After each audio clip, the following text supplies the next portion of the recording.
بسم الله الرحمن الرحیم. السلام علیکم. JN91 نیوز ټاپ سټوریز سره زم ارشد خان. ټاپ سټوریز کې اولنې خبر مونږ تاسو سره کوو د ملکند یونیورسيټي د صحابت طالب علم موسی خان د مرګ نه وروسته د خیبر پختونخوا په تعلیمي نظام باندې او د صحت په نظام باندې مختلف سوالونه اوچت کړی شوي دي. په دې سوالونو اوچتونکو کې زیاتر نشنلیست یعنی د ANP پارټۍ سره تعلق لرونکي شامل دي.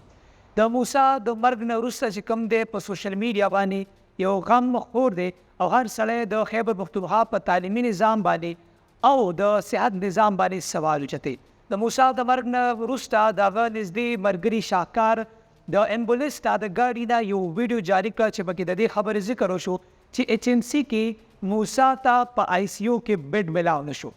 د دې خبرې کې حقیقت څه دی؟ تحقیق په دې باندې روان دی. د دې سوشل میډیا بیانات وروسته HMC انتظامیه باقاعده طور باندې تحقیقات شروع کړي دي او په هغې باندې پیشرفت جاري دی چې څه حقایق مخې ته راځي هغه به وخت سره سره موږ تاسو ته وګورو. بل خوا د ملکند یونیورسيټي د 3 ورځو د چوټۍ اعلان کړی دی او PSF کوم یونین دی هغوی باقاعده طور باندې انډسټرۍ مخې ته د احتجاج کولو کال ورکړی دی. نه علاوه پېښور پریس کلب مخې ته هم سټوډنټس د پیسفل میوزیکل ريزسټرز په نوم باندې احتجاج کولو کال ورکړی دی کوم چې بنن باقاعده طور باندې ریکارډ کېږي. چې بالکل تاسو ته خبر مونږ درکوو ټاپ سټوریز کې موسی د مرګ نه وروسته د خیبر پختونخوا په صحت او تعلیمي نظام باندې سوال اوچت کړی شوی دی. ټاپ نیوز کې تاسو ته دویم افسوسناک خبر درکوو چې زموږ هوس اسمان ته رسېدلی دی او زموږ په خپل هوس باندې قابو نشته دی. یو افسوسناک خبر مونږ تاسو ته درکوو چې د اسلام آباد علاقې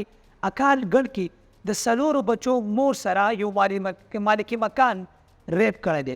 تاسو یاد وي چې دا د څلورو بچو مور په اسلام آباد علاقه کې د کرایي کور کتلو دپاره ګرځېدله. دې دوران کې د دې کور مالک دغه څلور بچو مور د دغه بلډینګ دویم چت ته بوتلې او په زبردستۍ یعنې د هغې ریپ کړی دی.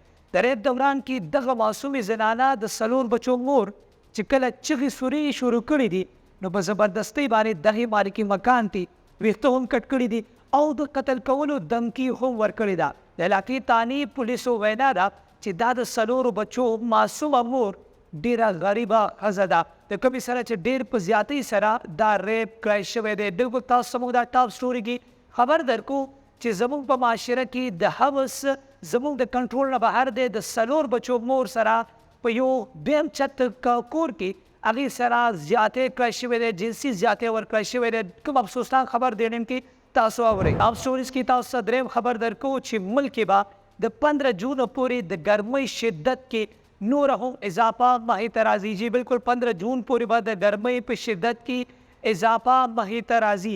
د خیبر پختونخوا د موسمیاتو تر مخه تر اوسه پورې پېښور کې 44 سانتي ګریډ درجه حرارت، لاهور کې 45 سانتي ګریډ درجه حرارت او دین علاوه کراچي کې 42 سانتي ګریډ درجه حرارت ریکارډ کړی شوی دی.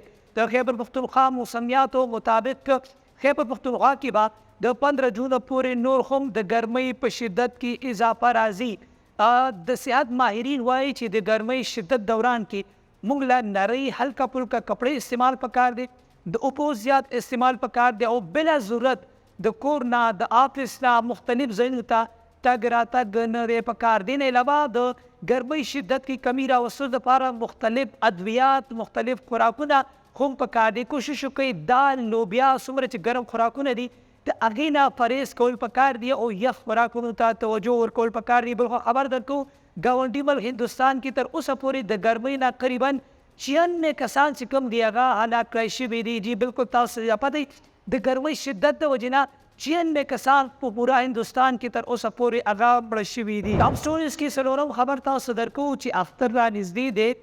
مال، غواګانې، میخې، چیلې هغه منډیانو ته خلک راولي خو د بدقسمتۍ نه دغه مال کې د کانګو نومي بیمارۍ تصدیق خبر مخې ته راغلی دی. تیر کال به هم تاسو ته یاد یو دا ځل بیا د کانګو نومي وایرس په ځناورو کې د خورېدو خطره ده. د کومې وروسته چې د پنجاب نه او بلوچستان نه راوستونکي ځناور یعنې دغه مال دپاره شرط مقرر کړی شوی او دا شرط دی د باقاعده طور باندې د کانګو وایرس د ټیسټ سرټیفیکیټ شرط د دې دپاره مختص کړی شوی دی.